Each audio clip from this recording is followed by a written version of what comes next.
Don't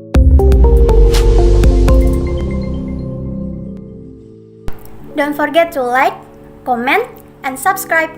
VOK, Voice of Kalijudan. Hello VOK viewers, welcome back with me at Sutris Narlim, and in this beautiful occasion, I'm going to discuss with you about the simple past tense. The simple past tense is one of the 4 past tenses, and the other 3 are the past continuous tense, the past perfect tense, and the past perfect continuous tense. As you can see, we only discussed about the active voice. And then I think you are familiar with this one. This is how the lesson is organized. So we are going to discuss about the forms, the meaning, and the uses. Okay, so here is the form. So we have past. So when we have past, we have verb to. Okay, so we are not going to discuss about the passive because there will be another video for it.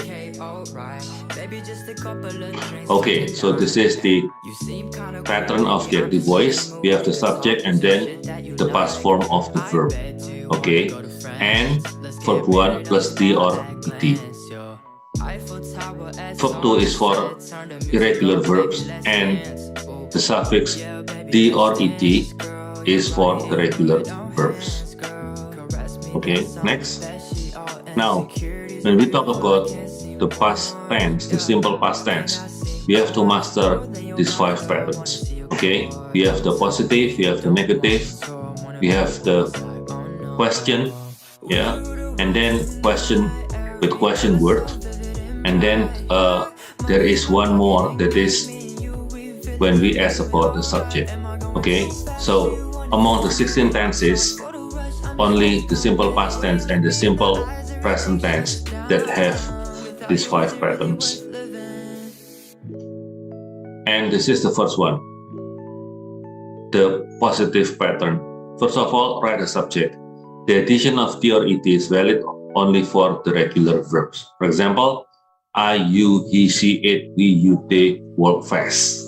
Jadi di sini kita tidak mengganti kata kerjanya berdasarkan subjeknya apa, tetapi berdasarkan kata kerjanya. Jadi semisal kita punya kata kerja work. Work ini adalah kata kerja yang reguler. Karena dia adalah kata kerja yang reguler, maka kita akan menambahkan ed di situ. Karena work tidak mempunyai kata kerja kedua yang bentuknya lain. Ya, jadi kita tidak mengganti kata kerjanya berdasarkan subjeknya apa. Tapi kita bisa pakai semua subjek, kemudian kita tambahkan ed untuk regular verb. Okay, now this is the second positive pattern.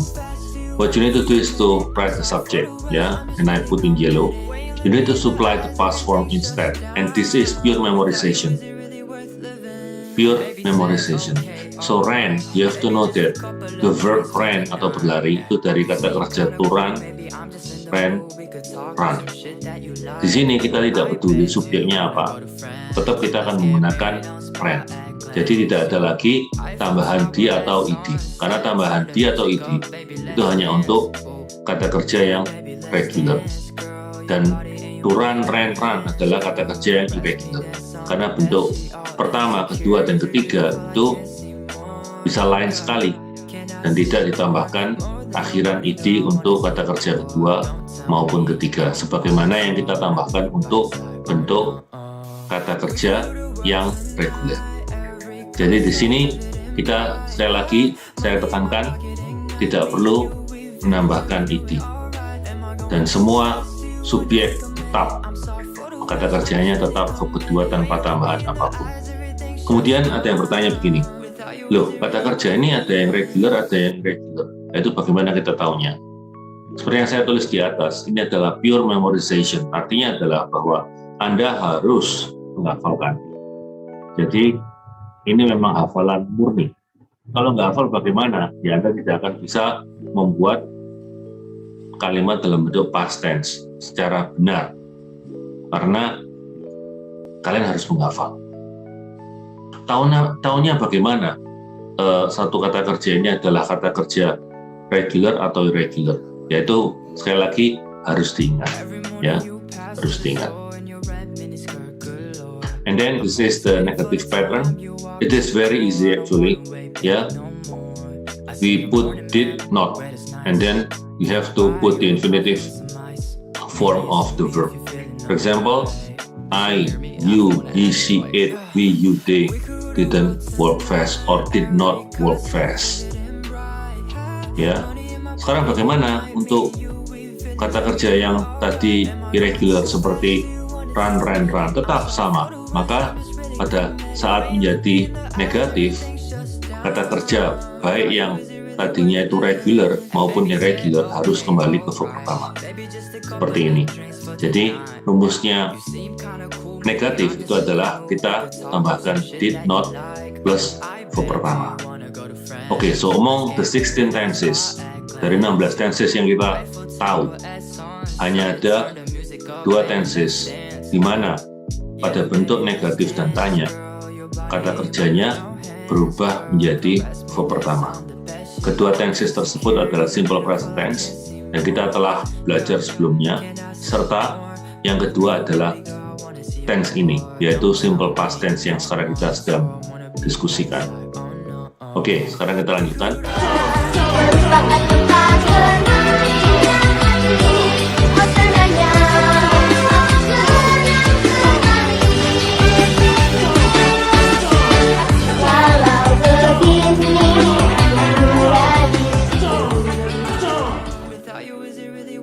Sekarang kita diskusikan pattern yang ketiga, yaitu interrogative pattern dengan jawaban yes atau no. Caranya gampang, yaitu yang perlu kita lakukan adalah menaruh auxiliary did. Did ini seperti halnya do sama does. Kita sebut sebagai kata kerja bantu. Dan kata kerja bantu simple past tense adalah did, dan ini kita taruh di depan. Kemudian kita sambung dengan subjek, kita tuliskan subjeknya. Setelah itu jangan lupa kita tulis kata kerjanya. Bila mana Anda melihat, maka kata kerja yang ada di sini itu adalah kata kerja verb pertama. Jadi kata kerjanya harus kembali ke verb pertama. Seperti yang saya katakan tadi, bahwa pola yang seperti ini dari 16 tenses hanya ada pada present tense dan simple past tense. Maka tinggal kita menaruh di depan, kemudian kita sebutkan subjeknya, dan subjeknya bisa subjek apapun, kemudian kata kerja verb pertama. Seperti ini. Kemudian ini adalah pattern yang keempat, yaitu interrogative pattern using the WH question word. Caranya gampang. Sebenarnya seperti yang lalu-lalu, sebenarnya menggunakan question word ini hanya kita taruh question word-nya di paling depan. Dan belakangnya tidak ada perubahan apapun. Dan ini sebenarnya sama untuk semua tenses. Ya, kecuali untuk simple past tense dan simple present tense bila mana kita mau menanyakan subjek, atau bila mana jawaban dari pertanyaan tersebut adalah subjeknya. Maka kita tidak memakai auxiliary did untuk past tense, tidak memakai auxiliary do atau does untuk simple present tense. Nah, sekarang bagaimana polanya? Kita lihat. Ini adalah pola yang kelima atau pola yang terakhir.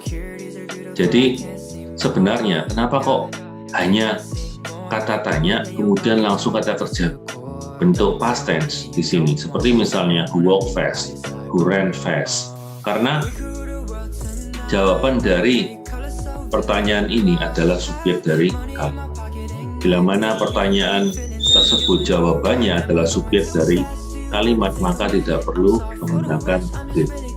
Seperti halnya untuk simple present tense, kita juga tidak menggunakan do atau does bila mana jawaban dari pertanyaan tersebut adalah subjek. Oke, misalnya who walked fast, who ran fast. Siapa jawabannya? Seseorang kan? Dan untuk pola ini, kata tanya yang mungkin digunakan hanya ada 2, yaitu who dengan what. Dan tidak mungkin dengan kata tanya yang lainnya. Oke, dan kita lanjutkan. Nah, ini saya akan diskusikan sedikit mengenai regular verbs. Regular verbs itu kalau kita lihat tinggal kita tambahkan ed.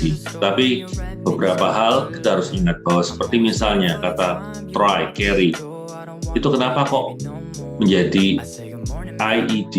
Karena sebelumnya y itu adalah konsonan. Tapi kalau play enggak.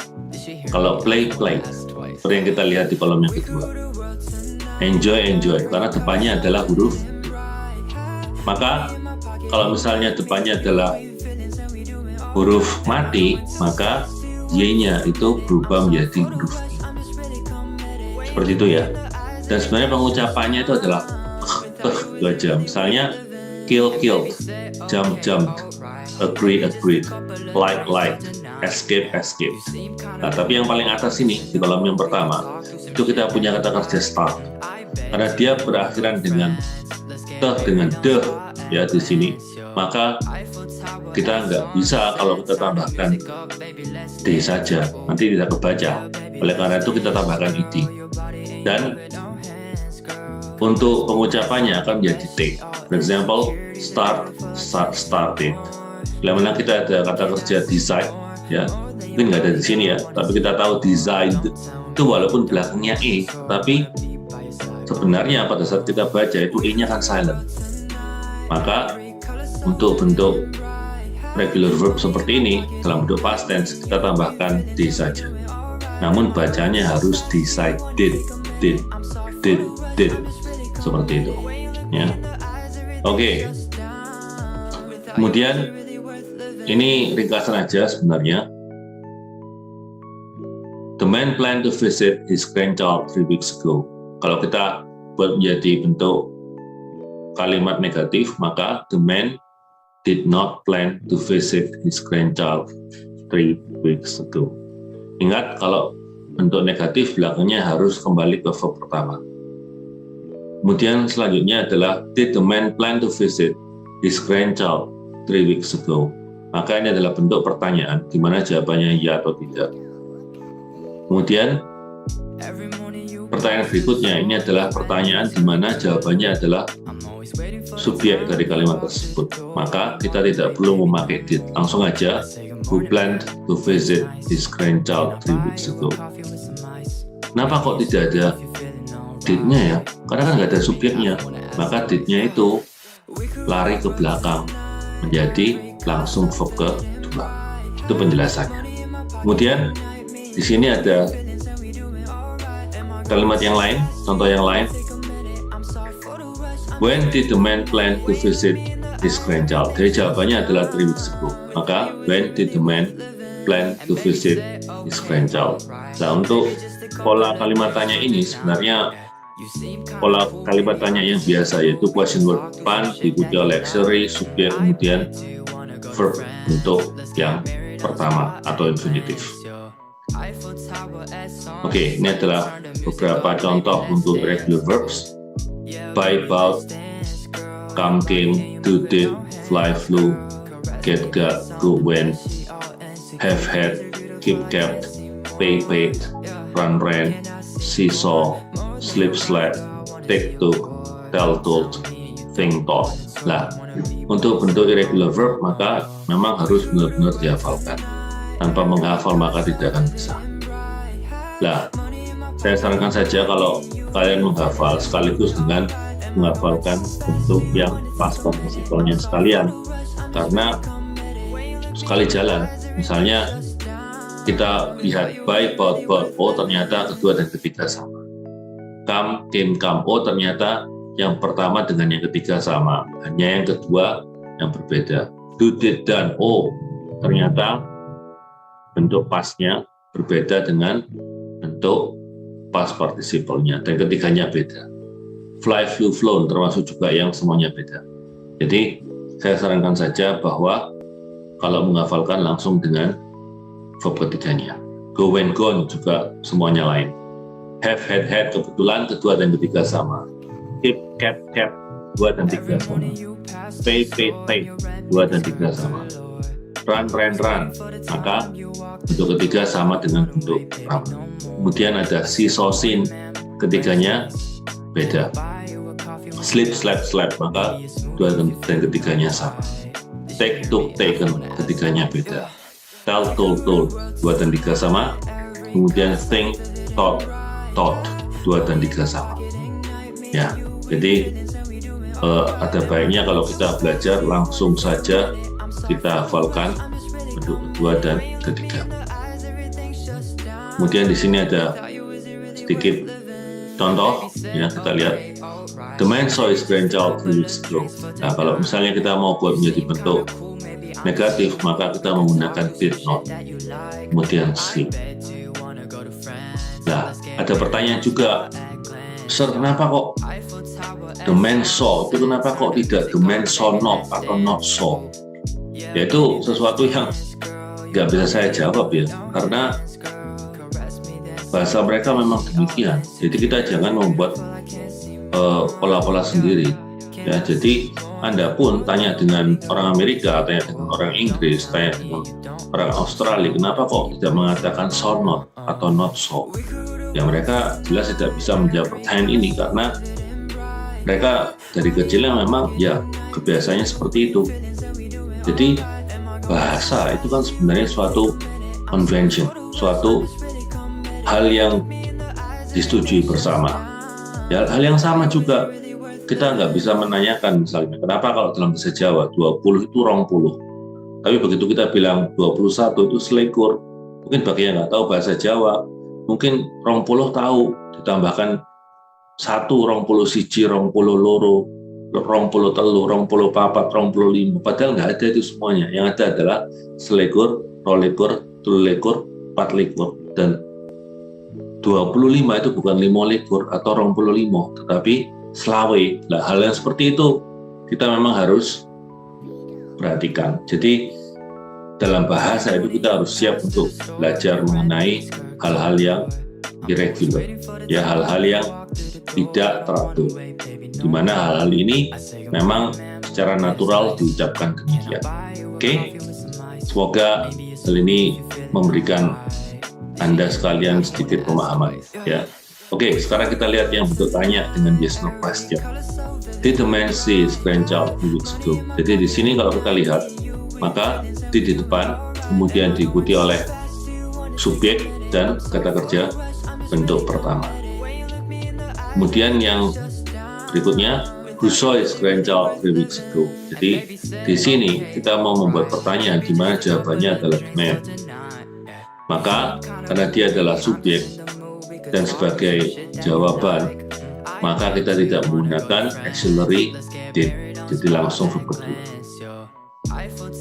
Tetapi yang contoh terakhir 3 weeks ago itu kapan, maka kita harus tetap menggunakan auxiliary did. When did the man see his grandchild? Kalau misalnya yang sering terjadi itu ya when the man saw, itu sering kali terjadi, ya, tetapi itu pasti salah. Yang benar adalah when did the man see. Atau kadang-kadang saya masih mendengar orang-orang bicara when saw the man, nggak bisa, ya. Bahasa Inggris tidak bisa langsung dibalik seperti itu untuk simple past tense. Oke. Ya, yang paling penting juga dalam kita belajar mengenai pola itu adalah time signals. Time signals itu untuk simple past tense ada banyak sekali, dan sebenarnya kalau saya tulis semuanya bisa sampai tidak terbatas. Kenapa? Coba ya kita cari contoh.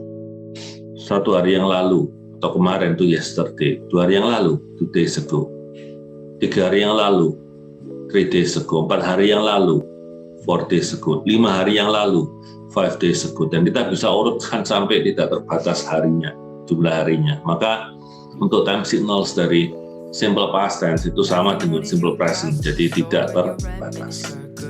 Tidak terbatas. Di sini kita punya cukup banyak, silahkan dibaca saja sendiri. Nah, kemudian apa sih artinya? We use the simple past tense to express an action that occurred and was completed at a particular time in the past. Jadi sudah selesai, terjadi di masa lampau dan sudah selesai. Nah, kemudian bagaimana dengan present perfect? Nah, kalau present perfect itu memang sudah terjadi, namun untuk present perfect kita harus ada syaratnya, yaitu mempunyai hubungan dengan masa sekarang. Bila mana sesuatu itu nggak ada hubungannya dengan masa sekarang, maka kita gunakan past tense. Contoh, he didn't do it. Ya, kalau kita bilang he didn't do it, artinya adalah bahwa dia tidak mengerjakan hal itu. Ya sudah, nggak mengerjakan, ya sudah. Apakah masih bisa dikerjakan? Tidak bisa, karena sudah selesai, karena sudah completed, karena sudah lewat. Tapi kalau saya bilang he hasn't done it, artinya adalah dia belum, maka akan ada suatu ketika di mana pekerjaan tersebut akan dilakukan. Jadi beda ya, tidak dengan belum. Kalau present perfect itu belum. Ya, kalau past tense tidak. Misalnya dia tidak menyelesaikannya, dengan dia belum menyelesaikannya, itu kan lain. Kalau tidak, ya sudah, berarti tidak ada kesempatan lagi untuk menyelesaikan. Tapi kalau belum, maka ada kesempatan di mana dia bisa menyelesaikan. Oke, dan hubungan antara past tense dan perbedaannya dengan present perfect ini kadang-kala masih sering bingung. Ya, oleh karena itu saya jelaskan di sini. Lah, ini yang juga sangat penting, masih berhubungan dengan apa yang saya katakan tadi, maka tidak ada hubungannya dengan masa sekarang. Ya, past tense itu nggak ada hubungannya dengan masa sekarang. Oleh karena itu, sejarah ya pasti menggunakan simple past tense, karena apa yang terjadi di masa lampau tidak ada lagi ya yang bisa kita rubah. Ya, selesai ya. Tidak ada yang bisa kita lakukan untuk merubahnya, namun hanya belajar dari sejarah tersebut. Oke, sekarang ini yang sering kali ya saya ditanya juga, Doser, kan past tense itu ada was sama were. Don't they also belong to the simple past tense as well? Nah, dari tadi kita diskusikan patterns-nya, dari pertama positif, ya bahkan positifnya ada dua, kemudian negatif, kemudian yes no question, kemudian question with question word, kemudian question with question word asking about the subject. Itu kok nggak ada was were-nya ya? Nah, sekarang penggunaannya was sama were di mana ya? Oke, sekarang kita lihat.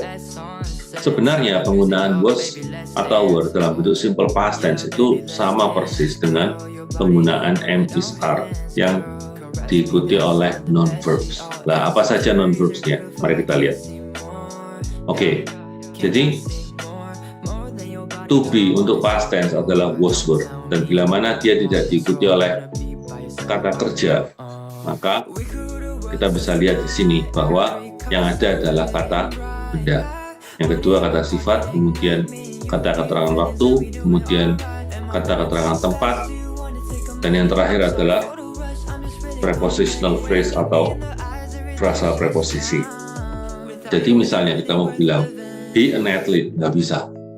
Kita harus bilang he was an athlete. Ini kalau sudah lampau semua ya. Kalau sebelumnya kita juga belajar mengenai to be dalam bentuk simple present tense, itu am is are. Jadi yang dari am sama is itu berubah menjadi was untuk past tense, dan are menjadi verb. Oke, itu adalah rumusnya.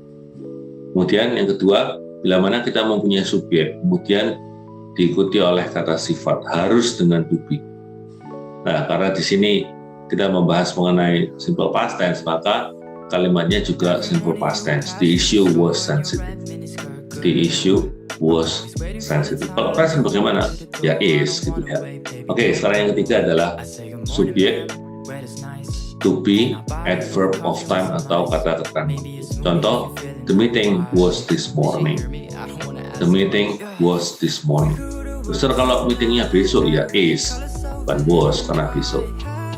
Ya, yang keempat, subjek to be diikuti oleh kata keterangan tempat. Contoh, they were there. Ya, they were there. Yang kelima, subjek ditambahkan to be, ditambahkan prepositional phrase atau frasa preposisi. Caranya bagaimana membuat prepositional phrase? Cara membuatnya adalah kita pertama harus tahu preposisi atau kata depan apa yang cocok di situ. Kemudian kita berikan kata benda atau frasa kata benda. Contoh in di sini. She was in the library. Maka in the library diikuti oleh noun phrase yaitu the library. Noun yang di depannya diikuti oleh artikel yang definitif. Oke, jadi tolong diingat bahwa kita menggunakan to be dalam bentuk past tense yaitu was atau were itu ada dua sebenarnya. Yang pertama bila mana dia tidak diikuti oleh verb. Tadi tidak diikuti oleh verb adalah 5 konstruksi ini. Apakah bisa to be ini bentuk was were diikuti oleh verb? Bisa. Ya, to be bisa diikuti, was were ini bisa diikuti oleh verb ing. Nah, itu kita namakan past continuous. Dan kita akan belajar mengenai past continuous di video berikutnya slide. Kalau misalnya subjek kemudian to be, was sama were dikasih verb ketiga, bisa apa enggak? Oh ya bisa. Itu nanti adalah bentuk passive voice. Bentuk passive voice untuk the simple past tense. Oke, saya kira demikian ya. Jadi jangan bingung. Jadi tidak akan pernah kalian itu membuat kalimat, jangan pernah sama sekali. Semisal subjek ditambahkan to be, was were, kemudian dikasih verb pertama maupun verb kedua, itu enggak ada. Itu sering kali terjadi. Kalau misalnya di present tense itu kita bisa ngomong I love you, tapi kalau saya berenang itu kadang-kala masih tetap keliru. I'm swim, ya padahal itu kan nggak ada. He is swim, nah itu karena itu grammarnya masih belum kuat di sini. Ya saya harapkan VOK viewers yang saya cintai ini tidak pernah membuat kalimat dengan grammar yang tidak benar, dengan grammar yang tidak baku atau grammar bentukan sendiri. Seperti yang saya sudah jelaskan di video sebelumnya bahwa kalau mau kreatif boleh, bukannya nggak boleh, tetapi semisal kreatif dalam menulis, ya itu boleh. Kreatif dalam berkata-kata, kreatif dalam berpresentasi, tapi kreatif dalam grammar itu nggak ada. Karena kalau kreatif dalam grammar itu artinya ngawur. Oke? Nah, kita sudah ada di penghujung slide ya, di penghujung pelajaran ini. Saya ucapkan terima kasih yang sebesar-besarnya untuk perhatian VOK viewer semuanya. Dan nantikan video saya berikutnya di series belajar grammar. Saya akan diskusikan, saya akan sharing mengenai past continuous tense. Okay? Thank you so much. Hello VOK viewers. Thank you very much for watching this video. I hope that you can understand the simple past tense better, the forms, the meaning, and the uses. The team of VOK and I, that is Sutris Munarlim, hope that you can learn grammar better so that later you can speak, read, and write better English. Now that you think this video can do good to other people, share this video and others of VOK so that they will get the benefits and more, they will get to know your study program, the English Language Education Study Program of Vidya Mandala Catholic University Surabaya that we all love better. So once again, like, subscribe, and ask questions if you have any. Last but not least, let's keep learning English grammar. Thank you.